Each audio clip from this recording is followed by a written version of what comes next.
got my bike. It's on the trailer right now. Dragging it back home.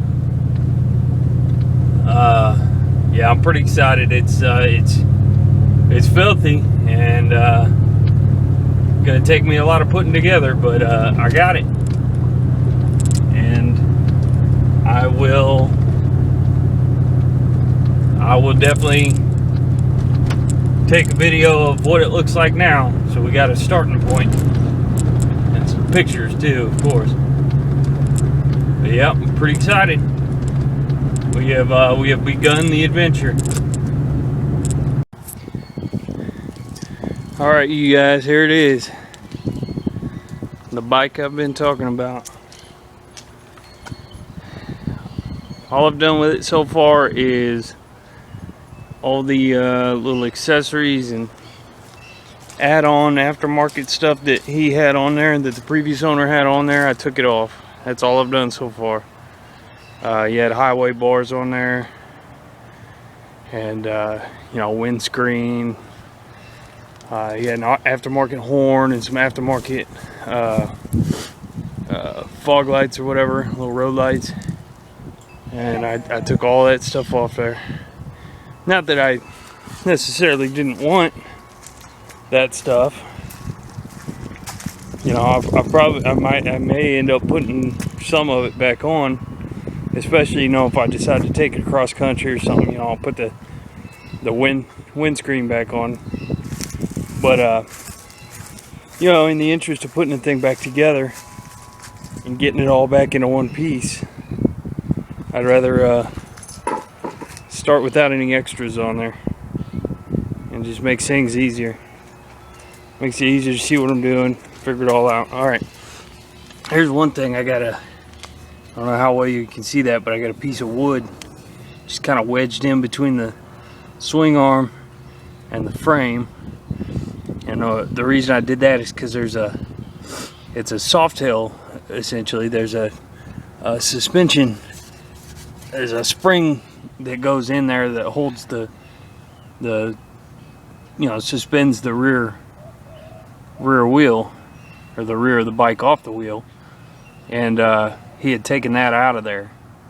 So instead of trying to fight at his house, which was kind of, the garage was kind of crowded, instead of trying to fight that thing back in there over there at his house, all I did was, you know, I just picked up on the rear of the bike until the fender was up off the tire, and he wedged that piece of wood in there just to hold them apart so it could roll. So that's all that is.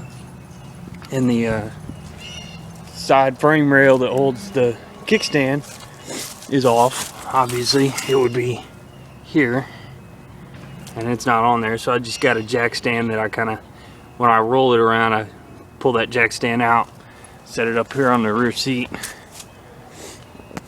and you know, roll it where I need to go, and then set the jack stand back down, lean it over the jack stand, just kind of holding that left swing arm. But yeah, there it is. There's my truck. But there's the bike. I'm gonna get started on it. Like I said, all I've done is pull off the extra stuff. Step one's gonna be putting the motor back together. I'll run into the garage here and show y'all the motor. The garage is a mess, so I don't want to show y'all too much. But there's I don't know how well that's gonna show up, but there's the engine, transmission. It's all in one housing.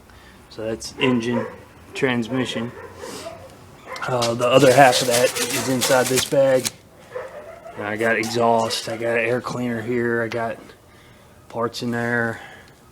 There's one of those frame rails. That's actually the one with the kickstand right there. Got the kickstand on that. So got a helmet. It's kind of a junky one, but it'll be a good spare, you know, for the wife if I clean it up real good. There's that rear.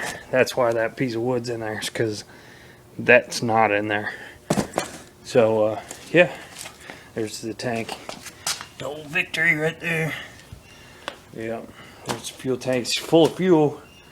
I don't know if y'all watched my earlier video about the Volkswagen, where I talk about leaving fuel set and how it goes bad.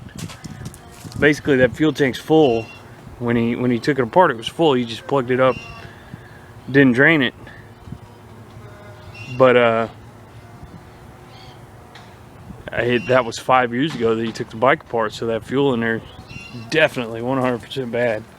I bet, you know, maybe I'm being a little over exaggerating a little bit, but I'm willing to bet I could pour that fuel out and put a match to it and it wouldn't light, because it's that old.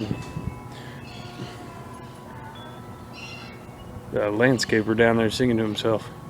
I don't know if y'all can hear that, but man, he got his little Beats headphones on. He's singing his heart out. I don't think he has any idea how bad he sounds. But yeah, I mean, this will give you an idea here how just filthy it is. I mean, the thing's been sitting in his garage for 5 years, so, and the wheels all filthy. But the tires, actually, he said they were brand new when he took them apart.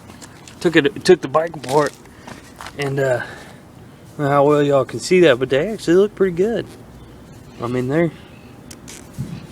don't seem to be dry rotted even or anything. You know, I haven't decided yet. I may just ride on them a little bit to get started while I break it in, and then throw some new ones on before I get serious and go on the freeway and stuff. But yeah, I haven't decided yet. Or I may just, for safety's sake, just, you know, to be safe, just go ahead and put new ones on there before I ride it at all. I haven't decided yet, but there it is, 2004 Victory Kingpin. Pretty excited about it. So this will be part one. This will be before it. You know, I'll start putting her together. This one. I know a lot of the Victories were real popular for having, or known for having, coming with a tack from the factory, but obviously this one just a speedometer. And you got your little lights down here, your little neutral indicator and high beams and check engine, oil, and turn signal, and low fuel and all that stuff. So pretty cool. He said it's a pretty small fuel tank. It's only like 4 gallons or something like that, but you get probably 150 miles on that.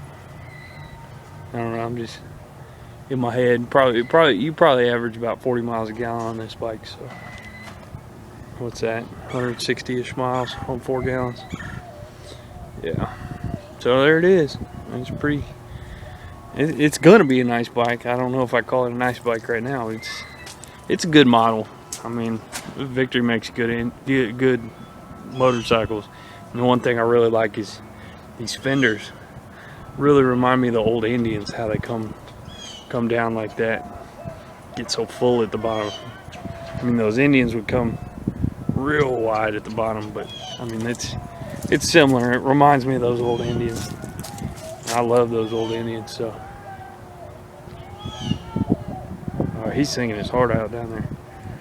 Alright, y'all, well, before this drags on too much, I'll let y'all go and I'll go get started on her so I can give you part 2. I'm gonna build a little stand to put the motor on while I reassemble it. It's gonna be mostly cleaning when I'm putting back together engine and transmission parts, because like I said, 5 years in the garage, there's a good layer of dirt on everything, and you definitely don't want that dirt still to be inside the crankcase when you go to start that thing up. So it's gonna be a deep cleaning on the inside of everything before I put it back together. But I'll keep y'all updated. I'm excited. Hope y'all are too. Let me know what you think.